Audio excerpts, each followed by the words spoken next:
আমাদের বাইতুল মোকাররমের জাতীয় ইমাম যতদিন পর্যন্ত আমাদের রাষ্ট্রভবনের রাষ্ট্রপতির দায়িত্ব না নেবে, আমাদের রাষ্ট্রপতি যতদিন পর্যন্ত বাইতুল মোকাররম মসজিদের খতিবের দায়িত্ব না নেবে, ততদিন পর্যন্ত বাংলাদেশ জামাত ইসলামের লড়াই চলছে, চলবে। এই লড়াই আমাদের ইচ্ছা, এটা শখের ব্যাপার, এটা কার সুন্নাহ?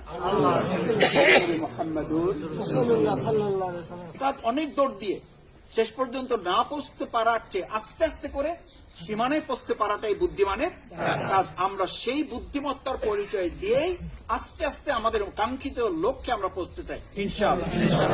আলহামদুলিল্লাহ, সেই লক্ষ্যে আজকে এই যে বাড়ি আমাদেরকে এই সুযোগটুকু দিয়েছে, এই বাড়ির সবাই আজকে এখানে যারা আছেন, যারা শুনছেন, যারা শুনছেন না, আর সে আজিম থেকে তো আল্লাহ তাআলা শুনছেন। আল্লাহ তাআলা এই বাড়ির পার্শ্ববর্তী যারা প্রতিবেশী, যারা আমাদেরকে আশ্রয় দিয়েছেন, যারা আমাদেরকে সুযোগ দিয়েছেন, প্রিয় নবী মুহাম্মদুর রাসূলুল্লাহ সাল্লাল্লাহু আলাইহি সাল্লামকে এরকম করে অনেক প্রতিবেশী সুযোগ দিয়েছেন। সেই সুযোগ দেওয়া প্রতিবেশীদের উপরে অত্যাচার, নির্যাতন, নির্মম নিষ্পেষণ আসছে না আসে না? আসছে। তার জবাবে তারা বলেছিল, আমরা মুহাম্মদুর রাসূলুল্লাহ সাল্লাল্লাহু আলাইহি সাল্লামকে শুধু ভালোবাসি না, আমরা ব্যক্তি মুহাম্মদকেও ভালোবাসি, আমরা তার প্রতি এখন ঈমানে নাই। তারা কিন্তু ঈমান না আনার আগেও তাকে কি করেছেন? ভালোবেসেছেন। এবং তারা বলেছিলেন, মুহাম্মদুর রাসূলুল্লাহ সাল্লাল্লাহু আলাইহি সাল্লামকে শুধু ভালোবাসি না, আমরা ব্যক্তি মুহাম্মদকেও ভালোবাসি, কারণ সে আমানতদার। কারণ সে কি? কারণ সে আমানতদার, কারণ সে আমাদের হকের প্রতি কি থাকে? যত্নবান থাকে। সে আমাদের বিপদ আপদে আমাদের পাশে থাকে, আমাদের সহযোগিতা করে। সুতরাং ব্যক্তি মুহাম্মদের প্রতি আমাদের ভালোবাসা আছে। যত বিপদ আসুক আমরা মুহাম্মদকে কি দেব? আশ্রয় দিব। দিয়েছিল না, দেয়নি? আজকে এই বাড়ি যারা আমাদেরকে এই আশ্রয়ের জায়গায় নিয়ে এসছেন, আমরা আল্লাহ তাআলার কাছে এই প্রতিবেশী বাড়ির সমস্ত ঘরের যারা জনশক্তি, যারা প্রতিবেশী, যারা সম্মানিত মুরব্বী, বিশেষ করে আমাদের সাথে যারা আজকে এখানে উপস্থিত আছেন, তাদের জন্য আল্লাহর কাছে দোয়া করি, আল্লাহ তাআলা যারা আজকে আমাদেরকে এখানে আশ্রয় দিয়েছেন, কাল কিয়ামতের কঠিন ময়দানে জবাবের সময় আরশে আজিমের ছায়া ছাড়া আর কোনো ছায়া যখন থাকবে না। আজকে তো এখানে আমাদের মাথার উপরে শুধু রৌদ্র পড়ছে, তাই আমাদের হাত দিতে হয়, মাফলার দিতে হয়, টুপি দিতে হয়। এটা কত লক্ষ মাইল দূরে। আর এই সূর্যটা সেদিন আমাদের একটা শলাকা পরিমাণ মাথার উপরে চলে আসবে। আল্লাহ মেহেরবানি করে আমাদের এই বাড়ির মুরব্বীদের এই ত্যাগ, এই কোরবানি, এই সিদ্ধান্ত তারা সাহস করে নিয়েছেন। এটুকু ছিল, এই রোদ আমরা সহ্য করতে পারি না। কাল কিয়ামতের কঠিন ময়দানে যখন সূর্যটা আমাদের শলাকা পরিমাণ মাথার উপরে চলে আসবে, আল্লাহ এই বাড়িওয়ালাদের সাথে দয়া করে আমাদের মতো এই গুনাহগার গুলোকে আপনি আপনার আরশে আজিমে ছায়া দিয়ে আমাদেরকে আপনি ঢেকে রাখবেন। আল্লাহ আপনি দয়া করবেন আমাদেরকে, এই প্রত্যাশা ব্যক্ত করছি। সম্মানিত মুরব্বিয়ানে কেরাম, আমি তৃতীয় যে কথাটি আপনাদেরকে বলতে চাই, আমরা প্রথমে আমি আপনাদেরকে আয়াত তেলাওয়াত করেছি, ওয়াল্লাযী আরসালা রাসূলাহু বিল হুদা ওয়া দীনিল হক লিইয়ুযহিরাহু আলা দ্বীনি কুল্লি। প্রিয় নবী মুহাম্মদুর রাসূলুল্লাহ সাল্লাল্লাহু আলাইহি সাল্লামকে ভালোবেসে আমরা টুপি মাথায় পড়েছি। প্রিয় নবী মুহাম্মদুর রাসূলুল্লাহ সাল্লাল্লাহু আলাইহি সাল্লামকে ভালোবেসে আমরা দাড়ি রেখেছি। প্রিয় নবী মুহাম্মদুর রাসূলুল্লাহ সাল্লাল্লাহু আলাইহি সাল্লামকে ভালোবেসে আমরা লম্বা জামা পরি। প্রিয় নবী মুহাম্মদুর রাসূলুল্লাহ সাল্লাল্লাহু আলাইহি সাল্লামকে ভালোবেসে তার পথ এবং পদ্ধতি অবলম্বন করে আমরা দুনিয়ায় সফল হতে চাই, আমরা পরকালে জান্নাতে যেতে চাই। সেই রাসূল সাল্লাল্লাহু আলাইহি সাল্লামকে দুনিয়াতে পাঠানো হয়েছিল কেন? সেই কথা যদি আমি বলি তাহলে কি আপনি মানবেন? মানবেন না। সেই কথা যদি কোনো পীর সাহেব বললে তা কি আপনি মানবেন? মানবেন না। কারণ প্রিয় নবী রাসূল সাল্লাল্লাহু আলাইহি সাল্লামকে যিনি পাঠিয়েছেন তিনি তা কেবলমাত্র ভালো করে জানেন। কে পাঠিয়েছেন?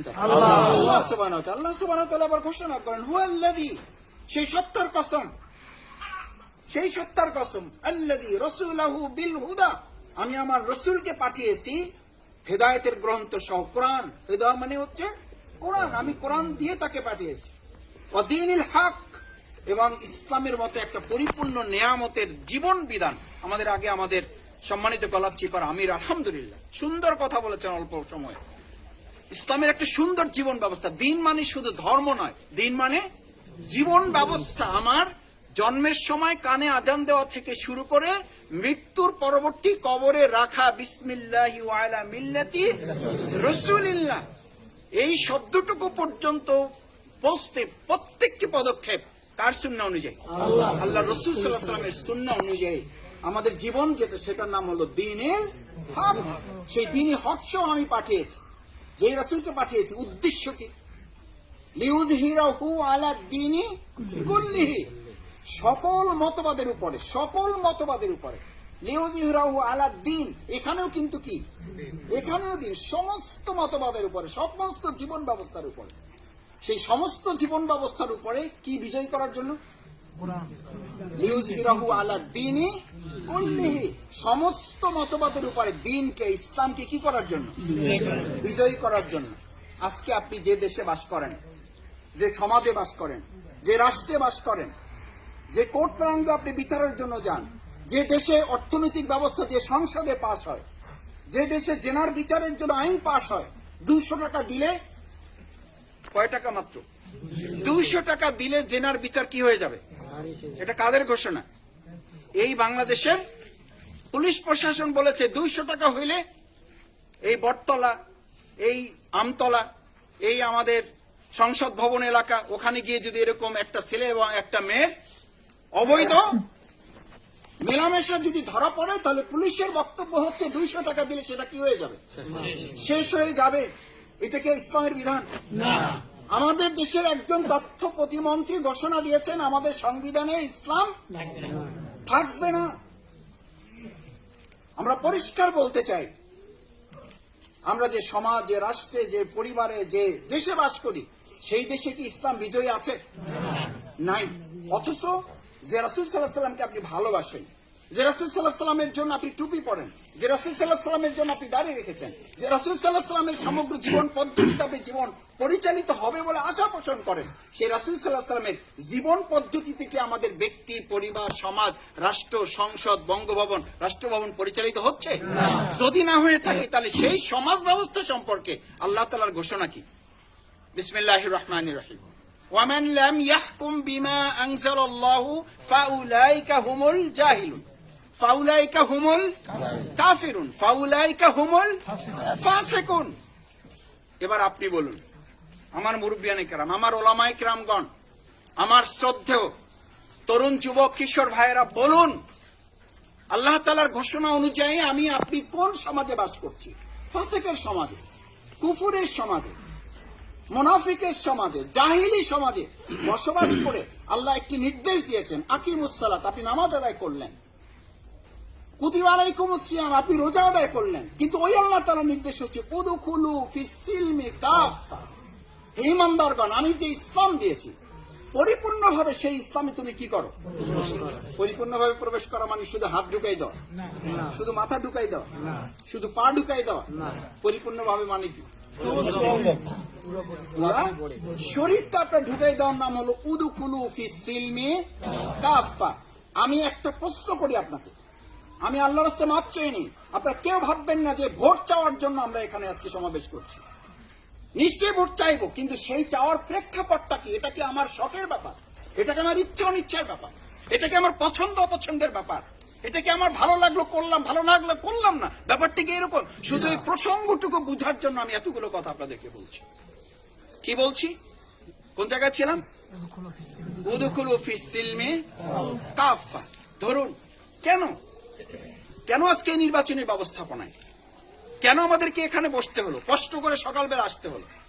এই জন্য আসতে হলো যে আপনি যে জীবন ব্যবস্থার কথা বলছেন, যে ব্যবস্থার কথা আল্লাহ তাআলা বলছেন, এই জীবন ব্যবস্থা প্রতিষ্ঠিত করার জন্য আমাদের মসজিদের একজন ইমাম কি যথেষ্ট? একজন ইমাম কি আইন প্রতিষ্ঠিত করতে পারবে? আমাদের জাতীয় মসজিদের খতিব কি প্রতিষ্ঠা করতে পারবে? পারবে না। আমাদের কোন মাদ্রাসার প্রিন্সিপালের কাছে কি ক্ষমতা আছে? এই ক্ষমতা কার কাছে আছে? আমাদের নির্বাচিত একজন মেম্বারের কাছে আছে, একজন চেয়ারম্যানের কাছে, একজন এমপির কাছে আছে, একজন মন্ত্রীর কাছে আছে। সেই জায়গায় যদি আমরা মনে করি যে আল্লাহ তাআলা উদখুলু ফিস সিলমি কাফা, ব্যক্তিগতভাবে আমি আপনার কাছে জানতে চাই, রাষ্ট্র যদি কোনো ব্যক্তিকে সম্পূর্ণভাবে সহযোগিতা না করে, একজন ব্যক্তি চূড়ান্ত প্রচেষ্টা চালিয়ে রাষ্ট্র অসহযোগিতা থাকা অবস্থায়, রাষ্ট্রের সহযোগিতা না পাওয়া অবস্থায় একজন ব্যক্তি সর্বোচ্চ চেষ্টা করে পরিপূর্ণ মুত্তাকিয়ানা, পরিপূর্ণভাবে ইসলামে প্রবেশ করা রাষ্ট্রের সহযোগিতা ছাড়া ব্যক্তির পক্ষে সম্ভব না? অসম্ভব? অসম্ভব। এটার সাথে আপনারা সবাই একমত? এটার সাথে একমত না হওয়ার তো কোনো কায়দা নাই, উপায় নাই, পারবেন না। রাষ্ট্র যদি আপনাকে সহযোগিতা না করে, আপনি ব্যক্তিগতভাবে পরিপূর্ণ মুসলিম হতে পারবেন না। তার উদাহরণ যদি ছোট্ট করে বলি, যে দেশে ইসলাম আছে, মোটামুটি আছে, সৌদি আরবে সেই দেশ ইসলাম পালন করা আর বাংলাদেশ ইসলাম পালন করা কি সমান? না, কেন সমান নয়? তারা রাষ্ট্রীয়ভাবে ইসলামকে কি করে? স্বীকৃতি দেয়। আমাদের দেশে মৌখিকভাবে স্বীকৃতি আছে, কিন্তু কাগজে কলমে ইসলামের রস্য নাই। যার কারণে আপনার সন্তানকে মাদ্রাসায় পাঠিয়েছেন পূর্ণ একজন আলেম বানানোর জন্য।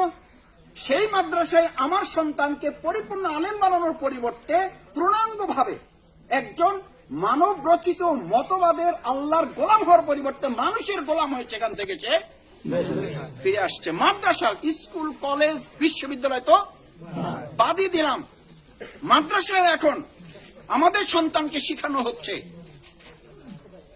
ওয়াজতাবাকুম মিল্লাতা আবিকুম ইব্রাহিম, জাতির পিতা হিসাবে আমাদের স্বীকৃতি কার? আপনার মাদ্রাসায় পড়ুয়া সন্তানকে এখন ক্লাস 6-এ 7-এ 5-এ জিজ্ঞেস করে দেখবেন।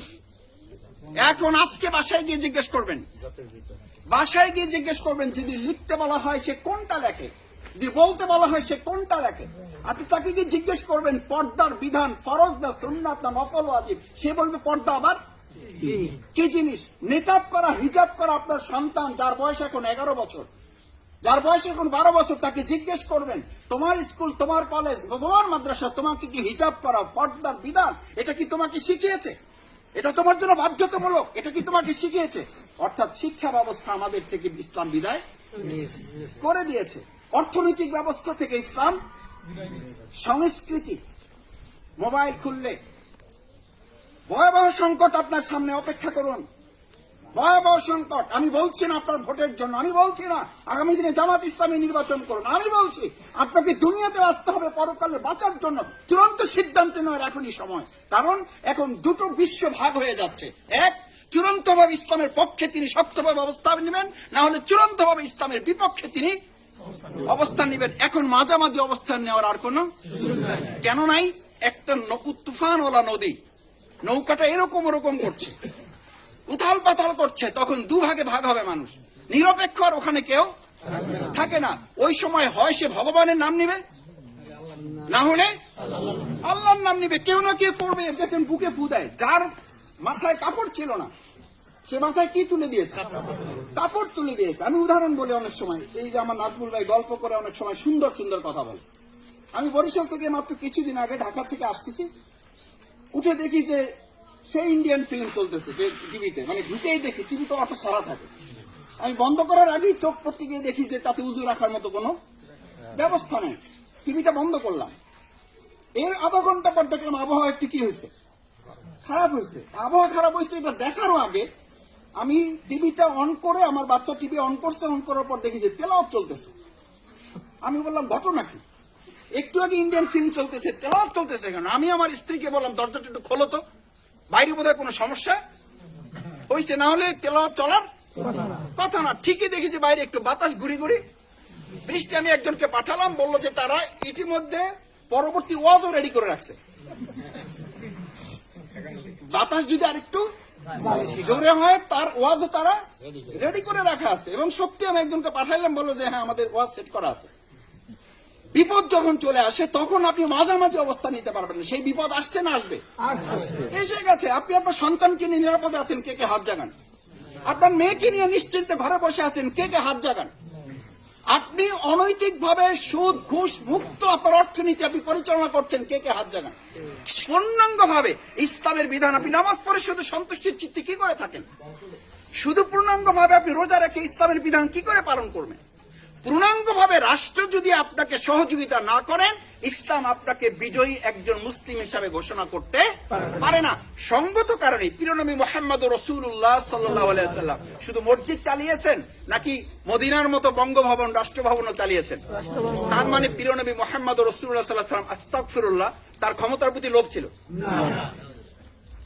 এখন মসজিদের কোন ইমাম যদি মেম্বার হইতে চায় কি বলে? হুজুর খুব ভালো মনে করছিলাম, এখন দেখতেছি যে ঘটনা আপনারও ক্ষমতার প্রতি ভাগটা হইল। ক্ষমতা তারা চালাবে আর আমরা শুধু মসজিদ চালাবো, ভাগাভাগি করে নিয়েছে। এই ভাগাভাগির সুযোগটা ইতিহাসটাকে এখনকার নাকি রাসূল সাল্লাল্লাহু আলাইহি ওয়াসাল্লামের সময় ভাগ করে সিদ্ধান্ত নিয়ে এরকম রাসূল সাল্লাল্লাহু আলাইহি ওয়াসাল্লামকে এরকম ঘিরে ধরে, আমরা তো এক পাশে আর আপনার ও পাশে, তখন রাসূল সাল্লাল্লাহু আলাইহি ওয়াসাল্লাম চারদিকে ঘিরে ধরে মাঝখানে বসিয়ে জিজ্ঞেস করেছিল আব্দুল্লাহ তুদহিনু ফায়ুদহিনুন, মুহাম্মদ আজকে ফয়সালার দিন, হয় তুমি বাঁচবা না হলে আমরা মরবো, হয় তুমি আপোষ করবা না হলে আমরা তোমাকে আপোষ করতে বাধ্য করবো। আব্দুল্লাহ তুদহিনু ফায়ুদহিনুন, মুহাম্মদ তোমাকে একটা কথা বলি, সেটা হলো তুমিও আমাদের কিছু কথা শোনো, আমরাও তোমার কিছু কথা শুনি। একটা আয়াতের উপর ভিত্তি করে আল্লাহ তাআলা সাথে সাথে একটা সূরা নাযিল করে দিলেন।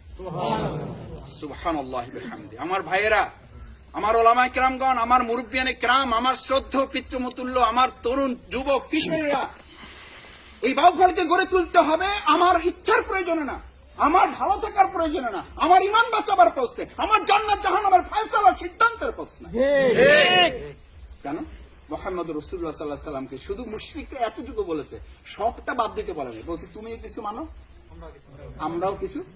প্রস্তাবটা ভালো ছিল না। মাঝামাঝি আমরা যেমন বলি মিল্লা জিল্লা, কি বলি কয় ভাই এই আসি নামাজে একজন আর বাইরে মসজিদে নামাজি ইমাম ঠিক আছে আর বাইরে আর একজন ইমাম আছে না নাই? আমার কথা একটু কঠিন হয়ে গেছে। এই এলাকায় ইমাম কয়জন এখন আপনাদের? দুইজন, মসজিদের ইমাম একজন, সমাজ অর্থনীতি রাষ্ট্রনীতি সমাজনীতি স্কুল কলেজ এগুলো চালানোর জন্য আর একজন। রাসূল সাল্লাল্লাহু আলাইহি সাল্লামের সময় এরকম দুজন ছিল? কয়জন ছিল? যিনি রাষ্ট্রপতি তিনি মসজিদে নববীর ইমামতি করবেন, মসজিদে নববতীর ইমামতি শেষ করে ওই মসজিদ বের হয়ে ওখানকার সমাজের সমস্ত মুসিবত দুঃখ কষ্টের ফয়সালা দেওয়ার জন্য তিনি সিদ্ধান্ত দিবেন। আজকে সিদ্ধান্ত নিন, বাউফল উপজেলা মসজিদের ইমাম শেষ করে ইমামতি শেষ করে তিনি তার দায়িত্ব পালন শেষ করবেন না, তিনি ওখান থেকে বেরিয়ে উপজেলা পরিষদে গিয়ে যতদিন না বলতে পারবেন এই বাউফলের সমস্ত মানুষের সমস্যা সমাধানের জন্য এই উপজেলা পরিষদ যতদিন মসজিদের ইমাম কর্তৃক পরিচালিত না হবে ততদিন আমাদের লড়াই চলছে এবং চলবে। আমাদের বাইতুল মোকাররমের জাতীয় ইমাম যতদিন পর্যন্ত আমাদের রাষ্ট্রভবনের রাষ্ট্রপতির দায়িত্ব না নেবে, আমাদের রাষ্ট্রপতি যতদিন পর্যন্ত বাইতুল মোকাররম মসজিদের খতিবের দায়িত্ব না নেবে ততদিন পর্যন্ত বাংলাদেশ জামাত ইসলামের লড়াই চলছে, চলবে। এই লড়াই আমাদের ইচ্ছা, এটা শখের ব্যাপার, এটা কার সুন্নাহ? মুহাম্মাদুর রাসূলুল্লাহ পারা যাবে তাহলে এটা আমাদের শখের ব্যাপার। আমার ভাইয়েরা, সূরাটা কি নাযিল হয়েছিল? এই কাফিরুন সূরা এখন আমরা বলতে পারলে আমি আউলিয়ে যাই। কঠিন না সহজ? একই কথা মানুষ বারবার কখন বলে, ওইটা গুরুত্বপূর্ণ হইলে না গুরুত্বপূর্ণ কম হইলে? আল্লাহু আকবার। আমি সূরা পুরা আমপারা মুখস্থ করতে যে সময় লাগছে, সূরা কাফিরুন মুখস্থ করতে তারছে বললাম এখন আউলে অনেকে আছে। তার মানে আমি মাঝে মধ্যে আমাদের অনেকে বলে কয় মাসুদ ভাই আপনারা এই যে একটা পাইছেন, আমি একটু হালকা করে বলি, আমার ওয়াইফও মাঝে মধ্যে আমারে বলে আপনার পুরো আলোচনা শুনলে একটা কথাই বারবার বুঝায়, সেটা হলো আকিমউদ্দিন। আপনি এর বাইরে গিয়ে আর কিছু কথা বলা যায় না। আমি তখন একটা কথা বলেছিলাম, আকিমউদ্দিন এটা হচ্ছে সমস্ত আলোচনার কেন্দ্রবিন্দু। প্রিয়নবী মুহাম্মদুর রাসূলুল্লাহ সাল্লাল্লাহু আলাইহি ওয়াসাল্লাম যা কিছু করেছেন সবকিছুর মূলে টার্গেট ছিল আল্লাহর জমিনে আল্লাহর দ্বীনকে বিজয় করা। পারা যাবে ইনশাআল্লাহ। সেই জন্য দেখুন সূরা কাফিরুন, ইয়া আইয়ুহাল কাফিরুন লা আ'বুদু মা তা'বুদুন, বলে দিলেন মুহাম্মদ আপনি তাদের ধারে কাছেও যাবেন না, আপনার ইবাদত আপনি করবেন, তাদের ইবাদত তারা করবে। আজকে আমরা যারা এখানে আসছি আমাদের কি সেই সিদ্ধান্ত আছে না নেই? আছে না নেই? আছে। আমাদের কি সিদ্ধান্ত? আমরা এক আল্লাহর গোলাম। কার গোলাম? আমি আপনাদের কষ্ট বেশি দেব না, আমি শেষ কথায় চলে আসছি। সম্মানিত ভাইরা, সেই জন্য এই যে আল্লাহর জমিনে আমরা আছি, লিউযহিরাহু আলা দ্বীনি কুল্লি, সমস্ত মতবাদের উপরে কি বিজয় করা? তাহলে ইসলাম তো বিজয় হয়ে গেছে আলহামদুলিল্লাহ। সুতরাং আমরা এখন রেস্ট নিতে পারি না। আচ্ছা, মাসুদ ভাই এমপি হয়ে গেলে বিজয় হবে, না হয়ে গেলে বিজয় হবে না, ব্যাপারটা কি এরকম না?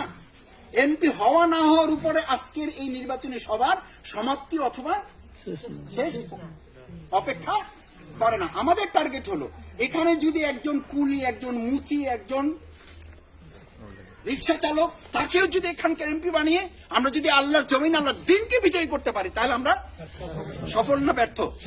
সফল। কিন্তু এখানে একজন সবচেয়ে উচ্চধারী একজন ব্যক্তি, এমপি হলো, মন্ত্রী হলো, কিন্তু দিন কি হলো না, বিজয় হলো না। কাল কিয়ামতের দিন সবাই বেঁচে যাবেন, কারো হিসাব দেওয়া লাগবে না। এটা শুধু হিসাব দিবে বাউফল উপজেলা আমির রফিকুল ইসলাম সাহেব, আমাদের পক্ষ থেকে উনি, ওনাকে আমরা দিলাম যে উনি আমাদের পক্ষ থেকে হিসাব দিবে, কারণ বাউফলের দায়িত্ব ছিল কার, তাতে আমরা সবাই বেঁচে যাবো তো ইনশাল্লাহ। কিন্তু আমাদের ভাবখানা তো সেরকম। মাসুদ ভাই ইলেকশন করবে, এটা তো তার ব্যাপার, উনি এমপি হবে তো আমার লাভ, উনি মন্ত্রী হলে তো আমার লাভ। কে এমপি হবেন, কে মন্ত্রী হবেন। আমি একটা কথা বলি, আমি তো মাওলানা আলহাজ আব্দুল গনি সাহেবের ইলেকশন করেছি, আমি তখন ক্লাস 9-এ পড়ি। আমি আমার ভাই মাওলানা ফখরুদ্দিন খান রাজি তার ইলেকশন করেছি, আমি তখন ইন্টারমিডিয়েট পাস করে কেবল বিশ্ববিদ্যালয়ে গিয়েছি। 95-96 ইউনিভার্সিটি 96-এর ইলেকশন। আমার তো তখন মাথায় এটা আসে নাই যে এই ইলেকশন করে কে এমপি হবেন, কে মন্ত্রী হবেন। তখন মাথায় ছিল এটা নামাজের মতো, রোজার মতোই আমার জন্য ফরজ। কারণ নামাজ রোজার মতো ফরজ না, নামাজ রোজা হচ্ছে এই কাজের জন্য ট্রেনিং। এই কাজ করে যদি আল্লাহর জমিন, আল্লাহর দিনকে বিজয় করা না যায়, কিয়ামতের দিন আমাকে আপনাকে প্রত্যেককে আল্লাহ তাআলা কবরে ঢোকার পরই জিজ্ঞেস করবেন না করবেন না? 3টা প্রশ্নের মধ্যে প্রথম, মান রব্বুক, তোমার রব কে ছিল? তা আমি বলবো আমার রব আল্লাহ ছিল। আল্লাহ বলবেন নো, তোমার কথা সত্য না। তোমার অর্থনীতিতে তোমার রব ছিল না। তোমার বঙ্গভবনে তোমার রব ছিল না। আপনি বলবেন বঙ্গভবন দিয়ে আমি কি করব? আল্লাহ বলবে যে কে, বঙ্গভবনের তুই অধিকারী ছিলি না? তোর হাতে একটা কি ছিল, সিল ছিল না? ছিল না, ছিল। বলবে যে তোর বাউফল তো আমার রবের কথা অনুযায়ী, তাহলে বলবে যে আমি আল্লাহ, এই তো আমি এর মধ্যে নাই, আমি এইসব রাজনীতির মধ্যে। আমাদের অনেকে এরকম তাকওয়া দেখায় না, দেখায় এই মুত্তাকি আমাদের বাউফল আছে, আছে বাউফল। এখানে কয়জন আছে, এইটা হলো গুনার ব্যাপার। কয়জন ভাই এইসব ঝই ঝামেলার মধ্যে? আমি না, এটাই ঝই ঝামেলা। মান রব্বুক, মান রব্বুক, এই প্রশ্নের জবাবের জন্য প্রস্তুতি গ্রহণ করুন। আমান দীনুক, আপনি বলবেন ইসলাম। আহা, এই জীব বাপদার কথায় চলে না, আমার কথায় চলে না। এখানে 100 কোটি না, 1000 না, কোটি সেল আছে। একটা সেল স্টপ হয়ে গেলে আপনি কথা বলতে, সে আল্লাহ তাআলা অনুমোদন দিলেই কেবল বলতে পারবেন নমান দীনুক, দীনুল ইসলাম। এটা বলাটা অত সহজ না, এটা মৌখিক ভাইবার ব্যাপার না, এটা ভাইবার ব্যাপার না, এটা হচ্ছে প্র্যাকটিক্যাল করার ব্যাপার। আপনার সামনে দেখানো হবে যে হ্যাঁ, এই লোকটা এই দিনকে বিজয়ী করার জন্য কি করেছে, কাজ করেছে। সেই কাজকে আমরা করতে পারবো ইনশাআল্লাহ। আমার নবী, আপনার নবীকে, আমার নবী মুহাম্মদ রাসূলুল্লাহ সাল্লাল্লাহু আলাইহি ওয়াসাল্লামের জীবন বিধান বাস্তবায়নের জন্য আমরা চেষ্টা করেছিলাম। সম্মানিত ভাইয়েরা, আমি আপনাদেরকে শেষের দিকে আর দুটো কথা বলে আমার বক্তব্য ইতি টানতে চাই। একটু কষ্ট হচ্ছে, মাফ করে দিন। দুটো কথা। নাম্বার 1, প্রথম হচ্ছে, দেখুন আপনি এরকম যখন একটা সিদ্ধান্ত নিলেন যে তাহলে আমার জান্নাত জাহান্নামের ফয়সালার প্রশ্ন, দুনিয়ার জীবনে সফল হওয়ার প্রশ্ন, আমার ঈমান রক্ষার প্রশ্নে এই সমাজ, এই রাষ্ট্র বদল করে সেখানে একটা ইসলামের রাষ্ট্র কি করে দেওয়া আমাদের শখের ব্যাপার না দায়িত্বের ব্যাপার? দায়িত্বের ব্যাপার। এই দায়িত্ব নামাজ রোজার মতো না, তার চেয়েও গুরুত্বপূর্ণ। কারণ বহু নামাজি, বহু রোজাদার, বহু হাজি রাসূল সাল্লাল্লাহু আলাইহি ওয়াসাল্লামের সময় আব্দুল ইবনে উবাই নামাজ পড়তো না, পড়তো না, রোজা রাখতো না, রাখতো না, ইসলামের অন্যান্য বিধান মানতো না, মানতো না। শুধু একটা জায়গায় তার গাফেলতি, সেটা হলো আল্লাহর জমিনে আল্লাহর দিন বিজয়ের জন্য যখন বের হইতে বলা হতো তখন সে একটা অজুহাত করতো না, করতো না। এই অজুহাত পেশ করা মুসল্লি তো এই কেশবপুরে পাওয়া যাবে না। এরকম বহু রোজাদার রাজশাহীতে পাওয়া যাবে, এটা বাউফলে একেবারে নাই বললেই চলে। পাওয়া গেল, বাজে মহলে নাই, আছে। আল্লাহু আকবার। আসুন না, আমরা নামাজও পড়বো, রোজাও রাখবো, হজও করবো, যাকাতও দেবো, সাদাকা করবো, জিকির করবো, তেলাওয়াত করবো, তাহাজ্জুদও পড়বো, আবার মুনাফিকের খাতে আমাদের নাম থাকবে। এটা হইতে এই জায়গা থেকে বাঁচাবার জন্য বাংলাদেশ জামাত ইসলামী আজকে এই সম্মেলন আহ্বান করেছে। আমরা কি রাজি আছি ইনশাআল্লাহ? আল্লাহ আপনি দয়া করে এই হাতগুলো কবুল করেন। আল্লাহ আপনার আরশে আজিমের ক্যামেরায় আমাদের হাতগুলো তুলে রেখে কাল কিয়ামতের দিন বিনা হিসাবে আমাদেরকে জান্নাতে নসিব করুন। পরকালের কথা শেষ, এবার দুনিয়ার কথা দিয়ে শেষ করে দিচ্ছি। এই কাজ যদি আপনাকে করতে হয় তাহলে দুটো দায়িত্ব পালন করতে হবে, যে দুটো কথা বলার জন্য।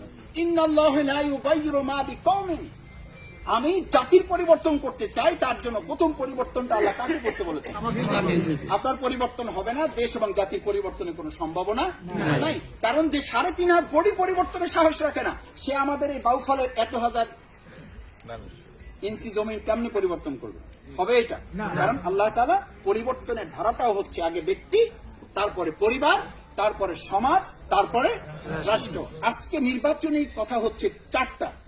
প্রথম, ব্যক্তি আপনি সিদ্ধান্ত নেন, এখানে কোরআনের পক্ষে যে নির্বাচন করবে আমি তার পক্ষে আছি ইনশাআল্লাহ। 1, 2 হলো ব্যক্তির পরে পরিবার। এবার পরিবারে আপনার 10 জন ভোটার আছে, এই 10 জন ভোটারের মধ্যে সব কোরআনের পক্ষে, তাহাজ্জুদ পড়ে কিন্তু কোরআনের পক্ষে নাই, আছে এরকম? আছে? এখানে কেউ নাই? আছে? তাহলে আছে আছে ওই যে আমি তো পরিস্থিতির শিকার। কিসের শিকার? পরিস্থিতির শিকার। কারণ আমার স্বামী কি করে? আওয়ামী লীগ করে। এটা তো স্বামী বললে তাও মানা। আমার এরকম বলে কয় যে আপনার ভাবি আসলে একটা দলের সাথে আছে, তো খুব রিকোয়েস্ট করছে আমাকে, তাও আবার রাত্রিবেলা। কখন রিকোয়েস্ট করছে? মুরব্বীরা বেদবি মাফ করে দিন, রিকোয়েস্টটা করছে কখন? রাত্রিবেলা। সেই রিকোয়েস্ট তো আর কি করা যায় না। এই জন্য ওসিয়াত আছে, আমার বাবা মৃত্যুর সময় ওসিয়াত করে গেছে, বাবা যাই করো করো, ভোটটা কিন্তু এর থেকে এটা দেখা লাগবে। ওসিয়াত, এইটা হলো বাবার ওসিয়াত। আর আল্লাহ নসিহত আমাদের জন্য আছে না নেই? সেই নসিহত কি ছিল? সেই নসিহত ছিল, আমার দিন এবং দুনিয়া, আমার কোরআন তোমার গোটা পৃথিবীর পক্ষে থাকবে, তুমি এটার পক্ষে থাকবে। আমরা পারবো না? পারবো না। ব্যক্তির পরে কি গঠন করবো আমরা? পরিবারে 10টা 12টা 15টা ভোট। আজকে থেকে সিদ্ধান্ত নিব যে শফিকুল ইসলাম মাসুদ ভাই সালাম দিয়েছে, কোরআনের পক্ষে যে দাঁড়াবে আমরা তার পক্ষে ভোট দিব। পারবেন? এখন থেকে তুমি একজনকে দাওয়াত দেবা, সে যতজন লোককে দাওয়াত দিব সব তোমার আমল নামায় যোগ হবে না? হবে না। পৃথিবীর এসছে বড় এমএলএ মার, পৃথিবীর আর কোথাও দেখাবে, এগুলো সব বাটপারি টাউটারি।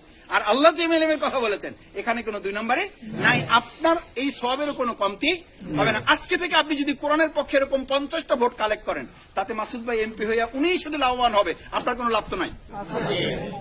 বরং মাসুদ ভাই এই এমপি হইয়া যদি আল্লাহ না করুন কোনো কারণে এদিক ওদিক করে, জবাবটা ওনার দিতে হবে। আপনার আমলনামার সওয়াবগুলো কোনো কমতি হবে না। পারবো আমরা ইনশাআল্লাহ। কারণ আমাদের এই নির্বাচনী কাজটা শুধুমাত্র দুনিয়ার এমপি মন্ত্রীর জন্য, এটা সাদাকা জারিয়ার বিরাট কাজ।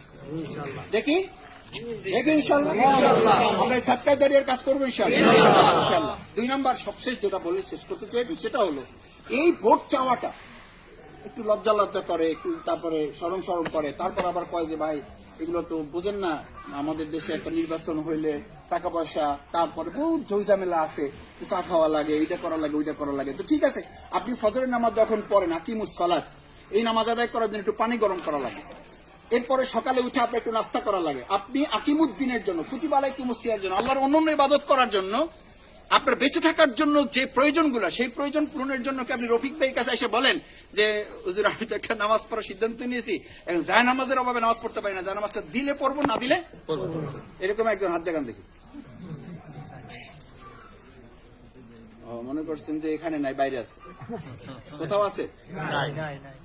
আচ্ছা, আকিমুস সালাতে নির্দেশ পালন করার জন্য যদি আপনি আপনার পকেটের টাকা দিয়ে জায়নামাজ কিনে নামাজ পড়াটা বাধ্যতামূলক মনে করেন, একটা টুপি কেনার যদি আপনি সাদাকা মনে করেন, এটা আল্লাহর নির্দেশ মনে করেন, তাহলে লিউযহিরাহু আলাদ দীনি কুল্লি, আল্লাহর জমিন, আল্লাহর দিন বিজয় করতে হবে। এটার জন্য আপনার পকেটের টাকা খরচ করে আল্লাহর দিনকে বিজয় করবেন। সেই লক্ষ্যে আপনি আল্লাহর দিনের একজন গোলামকে আপনি দাঁড় করাবেন, সেই টাকা আপনি আরেকজনের কাছ থেকে চাইয়ে নেবেন। এর চেয়ে বড় ফকির শফিকুল ইসলাম মাসুদ পৃথিবীতে আর কেউ। চাইলেও তো মানুষ হাসবে। আপনি চাইয়ে দেখেন না একদিন যে ভাই নামাজ পড়ার সিদ্ধান্ত নিয়েছি, যায় নামাজ আপনি একটু কিলি দিন, আমার জন্য কি হয়? ওই লোকটা হাসবে না কানবে? বলবে বেটা এত বড় সিদ্ধান্ত নিতে পারছো, যায় নামাজটা কিনতে পারবি না? বলবে না? বলবে না? বলবে। ওইটা কার নির্দেশ? আর আল্লাহর জমিনে আল্লাহর দিনকে বিজয় করতে হবে, এটা মুখের কথা হয়ে যাবে। মসজিদে আজকে যদি মানে সবাই মোনাজাত তুলে সমানে কান্নাকাটি করে চোখের পানিতে কার্পেট ভিজাই ফেলায়, হয়ে যাবে? রাসূল সাল্লাল্লাহু আলাইহি ওয়াসাল্লাম চোখের পানি দিয়ে দিনকে বিজয় করে ফেলছে তো না? আমরা এখানে যদি আজকে চোখের পানিতে ভিজাই ফেলাই, উঠান বিজয় হয়ে যাবে? যাবে না। এটা কাজে লাগবে, কিন্তু এটার মধ্য দিয়ে হবে না। ওটার জন্য আমাদের পরিশ্রম, শরীরের ঘাম, আমাদের কোরবানি, আমাদের সময়ের কোরবানি, আমাদের অর্থের কোরবানি, আমাদের মতের কোরবানি, এগুলো আমরা করতে কি রাজি আছি? এরপরেও বলবেন যে ও মাসুদ ভাই আজকে তো সব ফায়সালা নিয়ে আসছে, যাতে আর টাকা চাওয়ার কোনো লাইন না থাকে। আমি আপনাকে বলছি না, অবশ্যই আমরা দিনের কাজের জন্য পরস্পর তাআওয়ানু আলাল বিররি ওয়াত তাকওয়া, একে অপরকে যেমন সহযোগিতা করব, এই কাজেও আমরা একে অপরকে সহযোগিতা করব। দিনের কোন কাজ, ভালো করে মনে রাখেন, দিনের কোন কাজ টাকার জন্য কোথাও পৃথিবীতে থেমে থাকে নাই, থাকছে না, ভবিষ্যতেও থাকবে না ইনশাআল্লাহ। তো আমাদেরকে বলে ভোট চাওয়া লাগবে না, পরের লাইনটা কি বলে? ভোট পাহারা। কোন সমাজে এইটা কথা বলতেছে? যখন জীবিত মানুষ ভোট দিতে পারে না, মৃত্যু ব্যক্তি ভোট দিয়ে এটা টাঙ্গাইলে হয়েছে, বাউফলে তো এরকম মাওলানা রফিক ভাই, এখন আপনি সিদ্ধান্ত দেন ভাইদের। এই মৃত্যু ব্যক্তিদের ভোট তো আর আমরা ঠেকাইতে পারবো না, এটা তো ফেরেশতারা দায়িত্ব নিয়ে করছে। এই ফেরেশতাদের দায়িত্ব নিয়েছে, এটার সাথে তো আমরা লড়াই করতে পারবো না। আল্লাহর কাছে সাহায্য চাইতে হবে যে আল্লাহ, ফেরেশতাদের দিয়ে তুমি যেই অঞ্চলে মৃত্যু ব্যক্তির ভোট কাস্ট করাইতে পারো, আল্লাহর রাস্তায় আমাদের জীবিত লোকের ভোটগুলো আপনি আগে কাস্ট করান, যাতে মৃত্যু ব্যক্তি দ্বারা ভবিষ্যতে কষ্ট করতে এই দোয়া তো করা লাগবে না। এটা এমনি এমনি হয়ে যাবে না। এই মৃত্যু ব্যক্তিদের ভোট ঠেকানোর ব্যবস্থা আমাদের গ্রহণ করতে হবে। এইটা আপনি দোয়া দিয়া সব পারবেন না, এটার জন্য প্রস্তুতি নেওয়া লাগবে। পারবেন? নিতে হবে। আপনি নামাজের জন্য, রোজার জন্য, হজের জন্য, জাকাতের জন্য রাসূল সাল্লাল্লাহু আলাইহি ওয়াসাল্লাম যে যুদ্ধ করেছেন, তার চেয়ে বড় যুদ্ধটা করেছেন আল্লাহর জমিন, আল্লাহর দ্বীনকে বিজয় করেছেন। সেই সময় যুদ্ধ করে কি হতো? একটা রাষ্ট্রে ইসলাম বিজয়ী হতো। আজকের যুগে এই সিলের মাধ্যমে ইসলাম কি হবে? বিজয় হবে। সেই সিলটা ওই সময় ছিল যুদ্ধ, আর এই সময় ব্যালটটা এখন যুদ্ধ। ব্যালটের এই যুদ্ধে আমরা জীবন বাজি রাখবো ইনশাআল্লাহ। রাখবেন ইনশাআল্লাহ। আপনার কথা সাক্ষী আমি না, আপনাদের এই সমস্ত আওয়াজে সাক্ষী আল্লাহ। একদম আরশে আজিমের মাঝখানে আর এই জন্য ঘর থেকে বাইক করে নিয়ে আসছি। রফিক ভাই বলছিল ঘরের মধ্যে, আমি বললাম না, আজকে একটু আরশে আজিমের নিচে বসে। সুতরাং সাক্ষী কে আজকে? ঘরের মধ্যে হল আল্লাহ সাক্ষী ছিলেন। আমি পরিষ্কার একটা কথা বলে দিই, যে আওয়ামী লীগ, এই বিএনপির লোকেরা যে আবেদনটা করেছে, এটিকে ন্যায্য না অন্যায্য? যে শফিকুল ইসলাম মাসুদ ভাইয়ের ইলেকশন কোন দলীয় ইলেকশন হবে না, এটা হবে কিসের election? Bauphal election. Bauphal election করতে হলে আপনার কমিটিতে একজন হিন্দু লাগবে না লাগবে না? একজন আওয়ামী লীগ যদি থাকতে চায়, থাকার মতো থাকে, লাগবে না লাগবে না? উনি হয়তো ভোট দেখাই দেবে না দেখাই দেবে সেটা পরে, উনি যদি মনে করে যে না, আমি দলমতের উঠতে উঠে আমি অমুকের ইলেকশন করবো, আমরা কি তাকে বলবো যে না ভাই আপনার তো দাড়ি নেই, দাড়ির অবস্থা ভালো না, রাইকে তারপর আসেন? আপনার দিয়ে কামাইবেন। আপনি তো তাহাজ্জুদি সেদিন দেখি নাই। আমি তো মাঝে মাঝে তাহাজ্জুদে যাই, বছরে তো 2 বার অন্তত যাই, কই দিন দেখলাম না আপনারা। আপনারা দিয়ে মাসুদ ভাইয়ের ইলেকশন হবে না। দেখি আপনার হাতে তো সিগারেটের দাগ আছে, আপনারা দিয়ে কোনো কামই নেই। আমি আপনাকে একটা কথা বলি, রাজশাহী ইউনিভার্সিটিতে আমি ইলেকশন করেছি, রাষ্ট্র নির্বাচন। ইলেকশনে মেয়েদের কাছে ভোট চাইতে গেছি। কাদের কাছে? মেয়েদের কাছে। পর্দা আছে না? নাই নেই। এর পর্দা নাই, আমার তো আছে।